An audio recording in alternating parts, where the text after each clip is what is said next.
본 분석 자료는 정보 제공 목적으로만 제공되며 특정 자산의 매수 또는 매도를 추천하는 것이 아닙니다. 모든 투자 결정에 대한 책임은 투자자 본인에게 있음을 알려드립니다. 안녕하세요. 주식으로 세상을 이해하는 시간입니다. 2026년 상반기 시장, 이게 참 재미있습니다. 마치 한 편의 연극처럼 1막과 2막이 완전히 다른 이야기가 펼쳐질 수 있다고 하는데요. 오늘 KB증권의 최신 전략 보고서를 탈탈 털어서 우리가 언제 엑셀을 밟아야 하고 또 언제 브레이크를 밟아야 할지 그 명확한 로드맵을 한번 그려보겠습니다. 자, 보고서의 핵심, 바로 이 한 문장에 다 담겨 있습니다. 1분기에는 알파 드리븐 전략, 2분기에는 베타 컨트롤. 이게 무슨 말이냐고요? 아주 간단해요. 1분기에는 시장 수익률을 뛰어넘을 만한 그런 반짝이는 종목, 즉 알파를 찾아서 공격적으로 투자하고 2분기부터는 시장 전체의 변동성, 즉 베타 자체를 관리하는 수비 모드로 전환하라는 아주 명확한 지침인 거죠. 이 보고서가 1분기 시장을 얼마나 강하게 보는지 다른 설명 필요 없습니다. 이 숫자 하나면 충분해요. 97%. 이게 바로 KB증권이 1월에 권고한 주식 보유 비중입니다.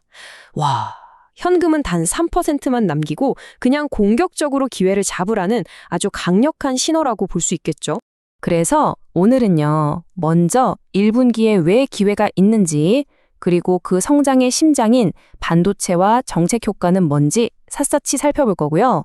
그 다음엔 분위기를 바꿔서 2분기의 경고 신호와 리스크 관리법, 그리고 마지막으로 우리 투자자들을 위한 최종 조언 순으로 깔끔하게 정리해 드릴게요.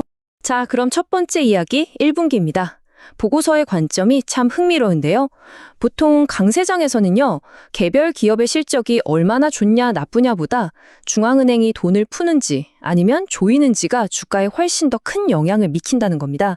그리고 바로 지금 그 돈의 힘이 우리 편이 되어주고 있다는 거죠. 이 긍정적인 바람은 어디서부터 불어왔을까요? 바로 연준의 태도 변화입니다. 생각보다 물가가 빨리 잡히는 모습을 보이자 파월 의장이 최근의 인플레이션은 사실 관세 때문에였다면서 이건 일시적인 거라고 시장을 안심시키기 시작했어요.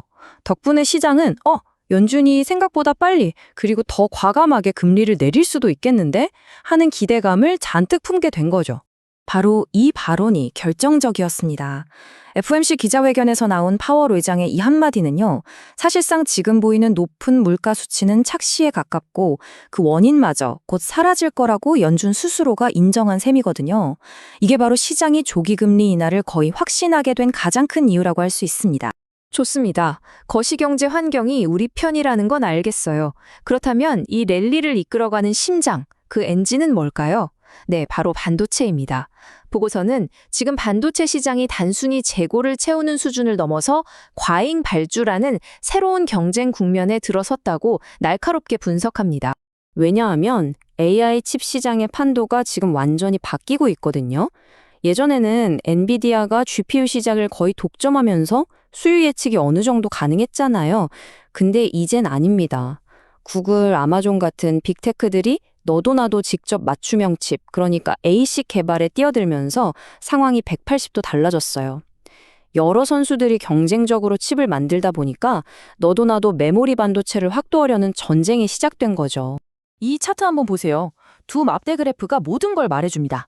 기존 GPU 기반 서버 성장률이 23%인데 비해 빅테크들의 자체 칩, 즉 ASIC 기반 서버의 성장률은 무려 82%예요. 압도적이죠. 바로 이 치열한 경쟁이 메모리 반도체, 특히 HBM 수요를 그야말로 폭발시키는 핵심 동력인 겁니다. 보고서는 현재 상황을 팬데믹 때 공급망 대란에 비유하는데요. 이게 아주 적절해요. 그때 기업들이 물건 못 구할까봐 필요 이상으로 주문을 막 쏟아냈잖아요. 지금 빅테크들이 딱 그 심정인 겁니다. AI 경쟁에서 나만 뒤처질 수 있다는 그 공포감 때문에 HBM 같은 핵심 메모리를 일단 무조건 쌓아두고 보자는 과잉 발주 사이클이 만들어지고 있다는 거죠. 다시 말해서요, 이 과잉 발주는 그냥 재고 좀 채워넣는 차원이 아니에요. AI 경쟁에서 도태될지 모른다는 공포가 만들어낸 일종의 재고 확보 전쟁에 가깝다고 봐야 합니다. 물론 이 사이클이 영원할 순 없겠죠. 언젠가는 끝날 겁니다. 하지만 이 데이터를 보면 아직은 끝을 걱정할 때는 아닌 것 같아요. SK하이닉스의 현재 재고 비율이 54% 정도인데 과거 호황기 바닥이 20%대였던 걸 감안하면 아직 갈 길이 좀 남았죠. 다시 말해 아직은 이 파티를 좀 더 즐길 시간이 남아있다는 신호로 해석할 수 있습니다. 자, 반도체라는 거대한 엔진 말고도 1분기에는 또 다른 순풍이 불어오는 곳이 있습니다. 보고서가 지목한 또 다른 기회의 영역, 바로 국내 시장으로 눈을 돌려보겠습니다.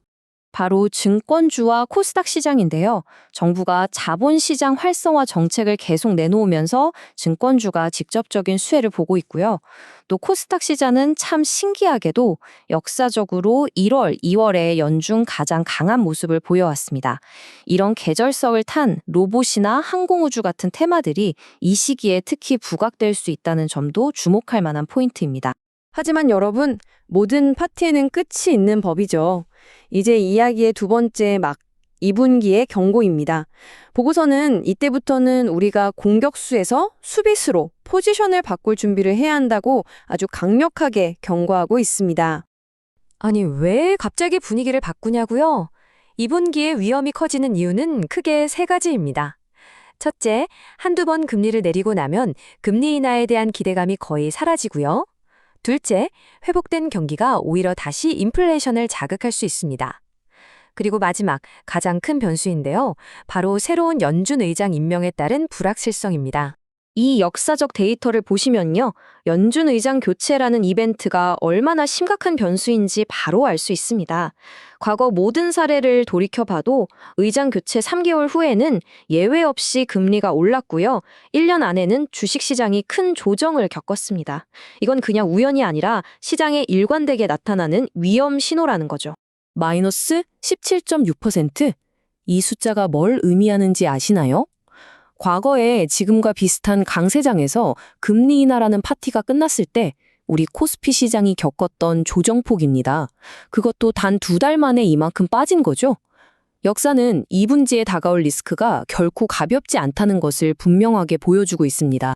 자, 그럼 이 모든 분석을 종합해서 우리는 대체 뭘 어떻게 해야 할까요? 이 1막과 2막으로 구성된 연극을 어떻게 헤쳐나가야 할까요? 다행히 보고서는 우리에게 아주 명확한 행동 계획을 제시합니다. 최종 전략 체크리스트를 정리해드릴게요. 자, 1막, 즉 1분기에는 반도체와 증권주 같은 시장 주도주를 중심으로 랠리에 적극 동참합니다. 하지만 1분기 말이 되면, 즉 전환점이 오면 축제 분위기에 취해 있지 말고 슬슬 출구를 고민해야 합니다. 그리고 2막, 2분기에는 시장 전체의 위험을 피하는 베타 컨트롤 모드로 전환해서 변동성에 대비하는 것. 이게 바로 핵심입니다. 결국 2026년 상반기 투자의 성패는 이 두 개의 완전히 다른 무대에서 우리가 얼마나 유연하게 역할을 바꾸느냐에 달려 있을 겁니다. 여러분은 1분기의 뜨거운 파도를 마음껏 즐기다가 2분기에는 제때 방향을 전환할 준비가 되셨나요? 아니면 갑작스러운 흐름의 변화에 당황하게 될까요? 그 선택은 이제 여러분의 몫입니다. 이상 주식으로 세상 이야기였습니다.